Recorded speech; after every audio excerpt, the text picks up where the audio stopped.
It's day one of part one of Stop HS2's Great White Elephant Hunt. Now, you may ask, what's a white elephant? Well, a white elephant is something that's massively expensive and something that is absolutely no use whatsoever.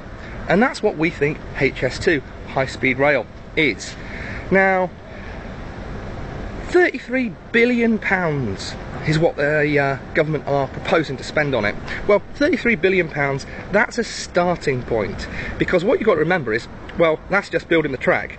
It doesn't include things like trains, it doesn't include VAT, and it also doesn't include the interest payments on the loans, and you know, inflation is all on 2009 costs still. And over the next 3 days, I'm going to be visiting 15 towns and cities in the East Midlands and Yorkshire, you know, just looking at some of the things that the money could be spent on instead. Now, today, the very first stop, I'm here in Derby, and I'm at Bombardier.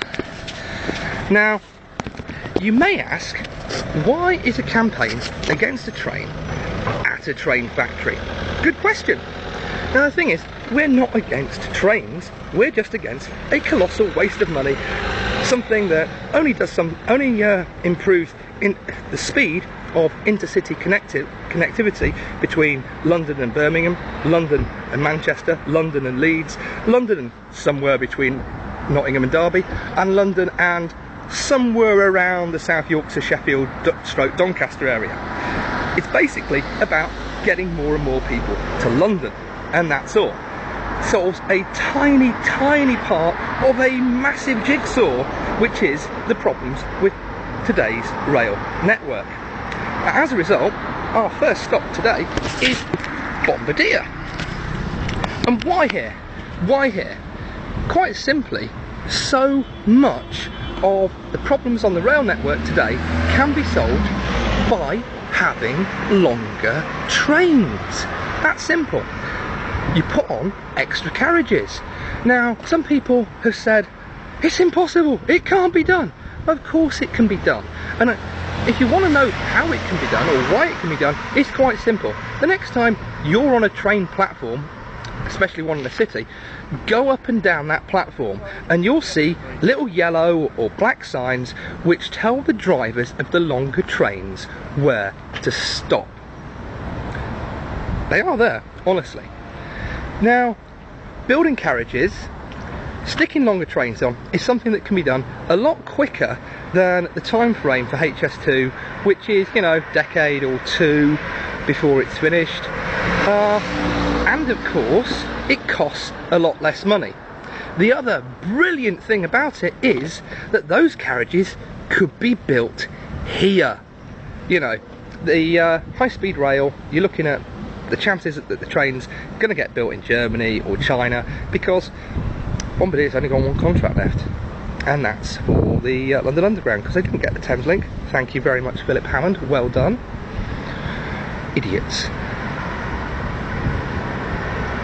And there you go, if you look over there,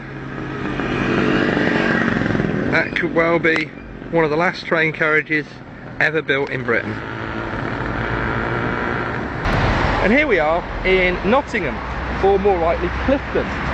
Now, I lived in Nottingham for a little while, and when I was there, we went to see Family Fortunes being recorded. And more or less every joke that the warm-up guy for the show made was about this road here, the A453. Now, the A453 is the main road to get to the M1 if you're going south. And, alright, now it's 11:45, you know, so it's not particularly busy. However, rush hour, this thing is absolutely solid.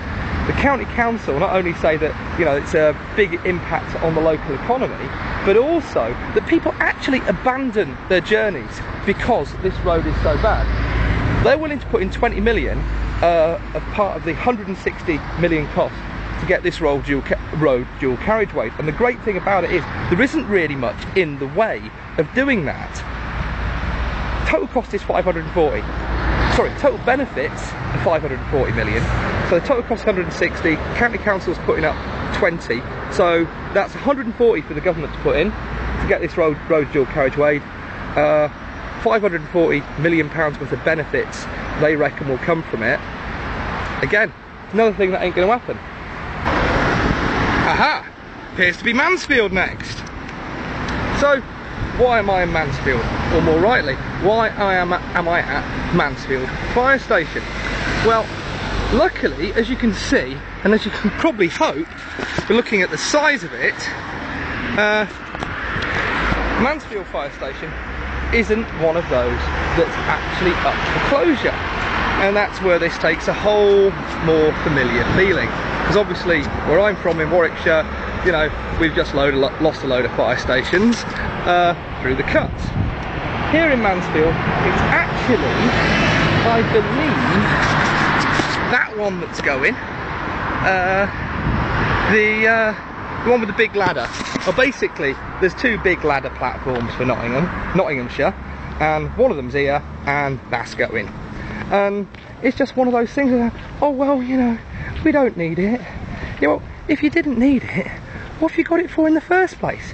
It's just something that, well, we don't use it that often, so we've got to save some money, so we got to cut it. And as I was saying, you know, the whole thing's going to take a little bit more of a familiar feel, because it's happening all across the country, and a few of the things that are coming up next, they're happening all across the country.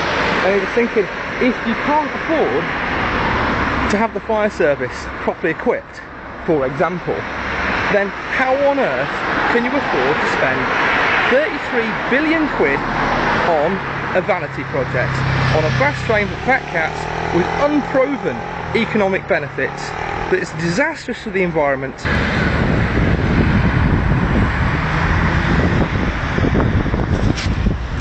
And that is why we're here in transport, because in this area they're facing £3 million worth of cuts from the bus services, which basically strands the most vulnerable in society wherever they live, whether it's in the country or whether it's you know, a suburb of various cities.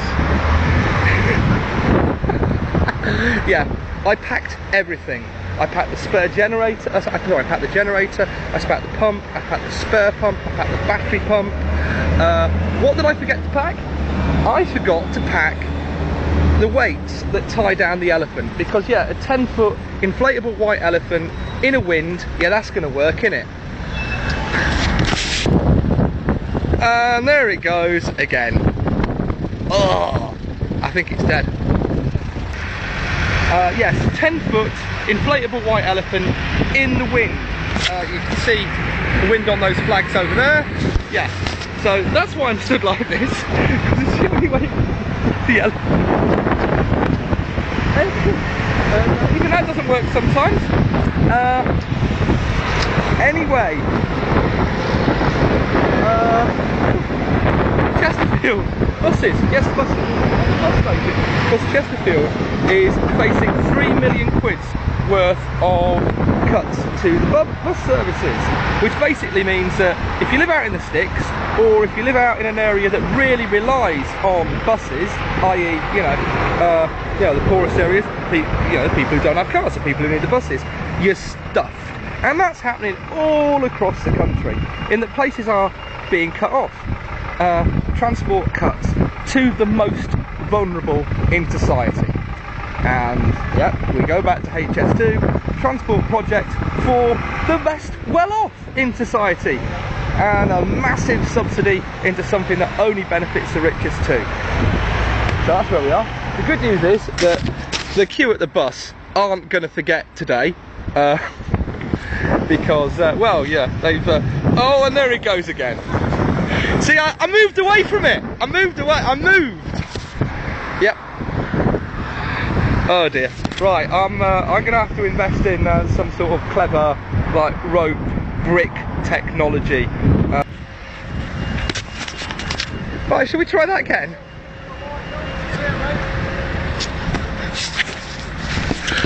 Oh dear. Right, where was I? Chesterfield bus station. Shall I stand?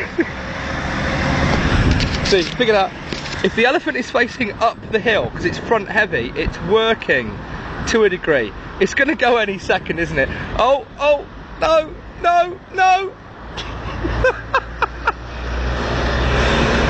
Oh, you bugger! Sit! Good girl! Now stay! Stay! And play dead! No, not roll over! Oh, now you're going to stand up! And there we go, we sussed it. Yeah, the hat's gone because the hat flew off while I was holding the elephant. The bus queue is now also gone, so the audience for the cabaret has passed. And brilliant, I've just done an interview for a radio station on the phone whilst holding the elephant. So if anyone is listening to Trax FM or Rother FM, and they've got 2 other sister stations tomorrow, yeah, if I'm laughing, this is why, okay? Oh, look at that, isn't that lovely? Oh, but what's that? Hiding in the flower bed. It's a great white elephant. Okay, sorry. Yeah. Anyway, well, it's the end of the day, isn't it? Here I am in Worksop, opposite the police station. Didn't think it would be a good idea to block the pavement outside the police station. The van's around the corner, it's all double yellows around it. And that rather nice, big building that looks reasonably new, the cut that's happening here is, again, this one's not getting shut. You know, we know plenty of police stations that are getting shut. One in the town where I live, already gone. But here, basically, if you get nicked in Worksop in the future, you're going to get banged up in Mansfield, which will be really helpful to the police with their stretched resources, and not particularly useful in terms of processing and you know, all that sort of stuff, I imagine. But you know, we can't afford to you know, lock people up here, so that's tough. You know, these are the things that have to go because of the cuts, aren't they? Because we haven't got the money for things like that. We haven't got the money for, you know, locking people up. Oh, but we have got the money for, yeah, this £33 billion train line. Odd that, innit? So, here we are at the end of the day. And it's been a good day, really, especially in terms of an awareness raising exercise. Well, there's next to no one knew out about HS2 at all, save the lads at Bombardier. Well, you'd expect that, I suppose. And one of the things that they knew, obviously, was that the Esther HS2 campaign bus has Siemens written on the side. Yeah, I suppose that's the sort of thing they'd notice. There was one woman, I didn't even get to the end of the first sentence. Well, it's going to cost £33 billion. How much? You did say billion, didn't you? Yeah. Well, I was going to say at least. I bet you were going to say at least. It's going to cost more than that, innit? Yeah. How can they afford that? And they can't afford... Oh, I can't remember how many things she listed, actually. There were a couple I missed off, actually. Bloke I spoke to at Worksop Fire Station. No, it wasn't Worksop Fire Station, was it? It was Mansfield Fire Station. Oh, yeah, it was Worksop Police Station, that's it. Yeah, bloke I spoke to at Mansfield Police Station. It's been a long day, alright. He was saying, oh, yeah, because, yeah, it's going to bridge the north-south divide, is it? Yeah. Because all those people from London, they're going to want to come up here, aren't they? Yeah, got it in one, mate. Yeah, it's been great. It's been great, really has. Odd thing was the press, because I'm doing something really visual, and I had 9 calls from the press today, and they're all radio stations. And they're all recording for broadcast tomorrow. So, we'll see what tomorrow brings. Cheers.